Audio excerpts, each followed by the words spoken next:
உயிரே உறவே தமிழ். இதை மட்டும் தமிழில் சொல்லிடுறேன், இதை இங்கிலீஷில் டிரான்ஸ்லேட் பண்ணால் அவ்வளோ நல்லா இருக்காது. இந்தியாவின் தொடர்பு மொழியான ஆங்கிலத்தில் இப்பொழுது பேசப்போகிறோம்.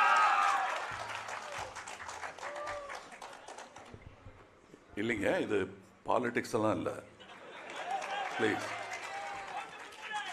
இது தமிழனின் யதார்த்தம், அதனால் அதை பற்றி பேசணும்.